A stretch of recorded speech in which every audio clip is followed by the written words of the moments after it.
Sejarah Habib Sholeh bin Muhsin Al-Hamid, ulama kutub dari Tanggul, Jember. Habib Sholeh bin Muhsin Al-Hamid yang lebih dikenal sebagai Habib Sholeh Tanggul lahir di desa Wadi Am, Hadramaut, Yaman pada 17 Jumadil Ula 1313 Hijriah atau bertepatan dengan tahun 1895 Masehi.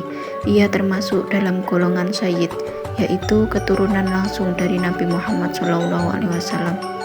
Nasabnya mencapai 39 generasi dari Rasulullah melalui jalur putri Nabi Sayyidah Fatimah Az-Zahra dan Imam Ali bin Abi Thalib radhiyallahu anhu. Marga Al-Hamid yang disandarkannya berasal dari tradisi keturunan Arab yang mengikuti nama kakek terdahulu, yaitu As-Sayyid Hamid. Kecil dan pendidikan Habib Sholeh lahir dari keluarga ulama sufi yang juga berprofesi sebagai pedagang di Hadramaut. Sejak kecil, ia mendapat bimbingan langsung dari ayahnya, Habib Muhsin bin Ahmad Al-Hamid, yang juga dikenal sebagai Al-Bakri Al-Hamid, dan ibunya Aisyah dari keluarga Al-Abud Pak Umar. Pendidikan agama dimulai dari Hadramaut, yaitu ilmu fikih dan tasawuf, diajarkan oleh ayahnya sendiri, Habib Muhsin. Kemudian yaitu Al-Quran, menimba di bawah bimbingan Asy-Syaikh Sayyid Ba' Muhij di Wadi Am.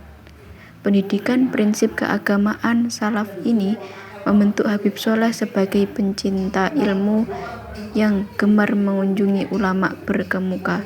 Ulama yang sering ia kunjungi meliputi Habib Abdullah bin Muhammad As-Segaf, Habib Muhsin Hadi Al-Hamid, Al-Habib Hamid bin Imam Al-Habib Muhammad bin Salim Asy'ari, Al-Habib Muhammad bin Ali bin Abdurrahman Al-Habsyi. Hijrah ke Indonesia pada 1921.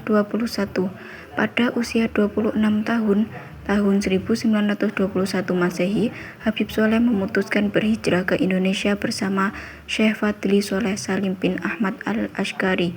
Perjalanannya yaitu singgah di Gujarat atau India, lalu berlabuh di Jakarta, kemudian berkeliling mengunjungi para ulama di Jakarta. Dipanggil oleh saudara sepupunya Habib Muhsin bin Abdullah Al-Hamid untuk mengunjungi kediamannya di Lumajang. 1921 sampai 1933. Selama di Lumajang, Habib Sholeh mempelajari bahasa dan budaya masyarakat setempat, khususnya bahasa Jawa. Lalu menikah dengan Hamsyiah, kembang desa di Tempeh, Lumajang. Dari pernikahan ini dikaruniai 3 anak, yaitu Habib Abdullah, Habib Ali, dan Syarifah Nur. Kemudian berdakwah keliling dari desa ke desa di Lumajang selama 12 tahun. Pindah ke Tanggul atau Jember pada 1933. Habib Sholeh memutuskan pindah ke Tanggul, Jember bersama seluruh keluarganya. Keluarga meyakini keputusan ini berasal dari petunjuk Allah, meski tidak ada yang mengetahui alasan pasti perpindahan tersebut. Sebelum memulai dakwah di Tanggul, Habib Sholeh terlebih dahulu melaksanakan uzlah atau khalwat untuk beribadah selama lebih 3 tahun. Mandat Kewalian Kutub. Habib Abu Bakar bin Abdullah As-Segaf, ulama berkemuka di Gresik, memerintahkan Habib Sholeh untuk mengakhiri masa khalwat dan datang ke Gresik. Sesampainya di Gresik, Habib Abu Bakar memberi mandat dan jazah kewalian, memakaikan jubah imamah dan serban hijau sebagai penanda status kewalian kutub yang diembannya. Meminta Habib Sholeh segera menunaikan ibadah haji. Setelah pulang dari haji, Habib Sholeh memulai aktivitas dakwahnya, yaitu musola di kediamannya. Mendirikan musola di kediamannya, mengaji rutin lepas asar, mengaji kitab An-Nasihud Diniyah karya Abdullah bin Alawi Al-Hadid. Kemudian menghidupkan musola dengan membaca zikir dan wirid khas ulama Hadramaut. Selanjutnya yaitu perdagangan. Selain berdakwah, Habib Sholeh dikenal sebagai pedagang kain dan pakaian. yang kemudian yaitu Masjid Riyadhus Shalihin.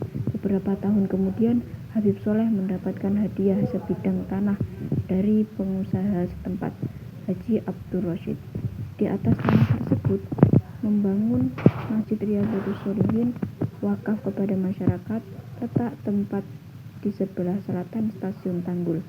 Dakwah dan kegiatan keagamaan kian hidup setelah masjid berdiri. Habib Sholeh terkenal sebagai sastrawan yang piawai, merangkai syair pujian untuk Allah Subhanahu wa Ta'ala. Kumpulan syairnya yaitu dirangkai oleh muridnya Ustadz Abdullah Zahir, dibukukan dengan nama Diwan Al-Ishqi Wasofa fi Mahabbati Al-Habib Al-Mustafa. Kemudian berisi 105 qasidah dalam 59 halaman. Setiap qasidah memiliki tema pembahasan berbeda. Habib Sholeh terkenal dekat dengan pesohor dan politikus negara, yaitu Adam Malik, mantan wakil presiden. Saat gejolak PKI, Adam Malik, masa kerajaan di LN Antara, mendapat ancaman pembunuhan yang dicurigai dari Menteri Luar Negeri. Kemudian atas rekomendasi Habib Ali Kuitang, Adam Malik mengungsi kediaman Habib Sholeh Tanggul. Wafatnya Habib Sholeh di Tanggul, Jember pada 8 Syawal 1396 Hijriah, bertepatan 2 Oktober 1976 Masehi, pada usia 83 tahun. Beliau wafat setelah berwudu dan sebelum melaksanakan sholat maghrib. Pemakamannya esok harinya setelah sholat duhur di kompleks Masjid Riyadhus Shalihin pada Tanggul, Jember. Bin Muhsin Al-Hamid meninggalkan warisan besar sebagai ulama kutub yang menghidupkan sunnah, tasawuf, dan dakwah Islam di Jawa Timur, terutama melalui masjid, mushola, pengajian, dan karya sastra syairnya yang masih dibaca hingga kini.